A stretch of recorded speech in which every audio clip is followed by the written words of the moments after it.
You should have never given up your own. It's criminal, the way they think. All aboard the ship, hoping that we sink. It's criminal, the way they look at me, so cynical. They want me to leave, yeah, it's criminal, the way they think. All aboard the ship, hoping that we sink. Tatooine belongs to the Syndicate. As long as the spice keeps running, everyone will be left alone.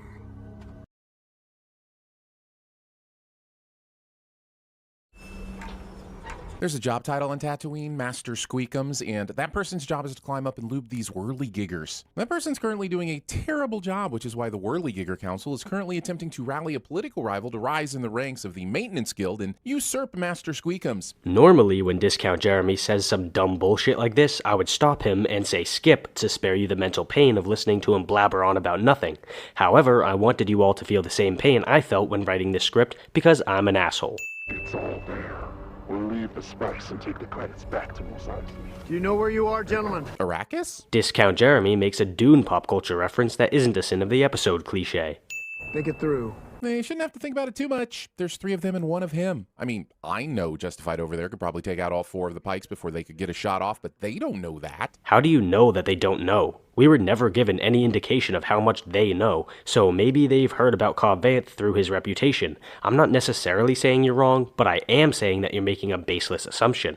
We all wanted to see the gun-shooting, rootin'-tootin' feller flip his weapon into his holster, but is now the best time? The enemy isn't gone, and you just lost any advantage of having your gun drawn and ready to shoot. Right, but the enemy is in the process of leaving and has now seen a demonstration of Cobb's proficiency with firearms. He's not going to turn around and attack him just because he holstered his gun. This spice is precious and illegal, so why put it in a box that can easily be flipped open with the toe of a boot? Pointless nitpicking is pointless. It's nice to see that even with these Mandalorian asides, the show hasn't forgotten its main focus, countless scenes of characters walking. Discount Jeremy has the attention span of a toddler with ADHD cliche. Anyone alive? We've been watching these ant droids build a dome for a solid 2 minutes. No, none of the audience is alive anymore. Please refer to the previous sin.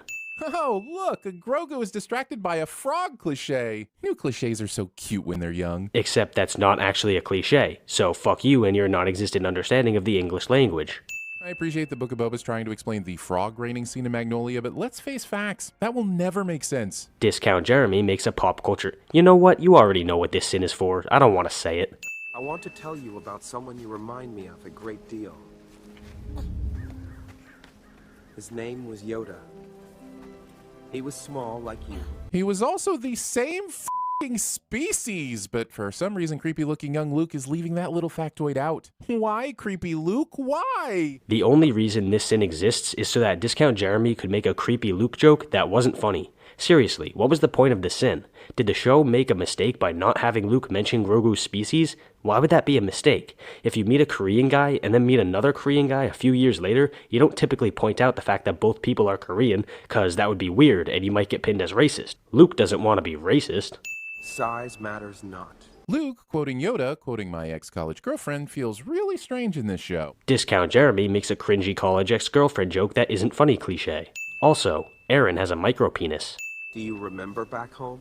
I don't know the exact amount of time Grogu's been hanging out with Luke, but it's definitely been long enough to where I'm not buying this is the first time Luke has asked this question. Except one of the main factors of being a Jedi is that you're supposed to let go of attachments, so immediately asking Grogu about his former home would have been counterintuitive.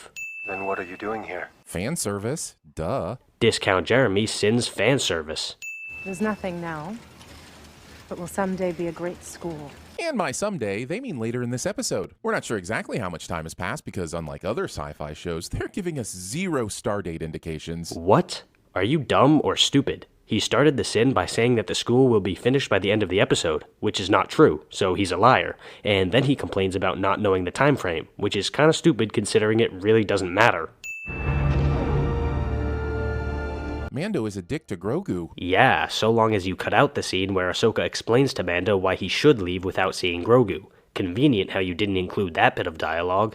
I'm here at the request of Fennec Shand. And that's all you need to know to trust my intention implicitly. Sure, there's a war about to break out, and the guard was clearly concerned with my arrival, but that's okay, as long as you know that I know Fennec's name. We're all good. So you're running under the assumption that a very intelligent assassin like Fennec would not have told the guards that she recruited him. The guards presumably know what Mando looks like based on a verbal description, so this sin is stupid. Holy sh**, this episode also has a Mandalorian walks into a bar cliche. We're playing all the hits today. Again, that's not what a cliche is. It would be much more accurate to call it a trope. I love the idea that these bones are from the dragon that was slain, but how long ago was that? Did the whole town pitch together to pick all the meat from the bone? Did they leave it in the desert long enough for it not to reek? The problem with these questions is that they all presumably have answers, but even more important than that, nobody fucking cares. I'm sorry, I didn't catch your name. I will give every sin back on my entire channel if this guy says, Twinkleberry Blue, howdy, howdy, howdy. Discount Jeremy just sinned the introduction of live-action Cad Bane in the service of a shitty joke. That's worth this many sins.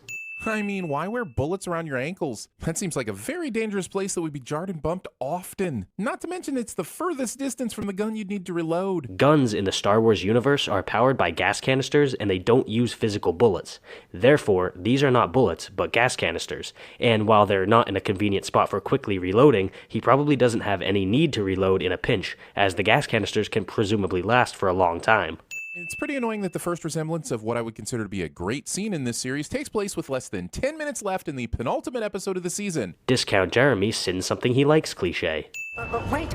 You forgot your Captuna! So Star Wars is just the Godfather now? Really looking forward to Boba waking up with a bantha head in his bed. Oh yes, this Star Wars show is the exact same as The Godfather because an explosion happened. That makes sense.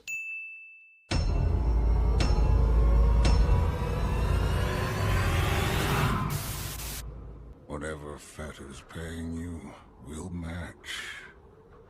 And all you've got to do is stay put and let things play out. I'm sorry, I didn't catch your name.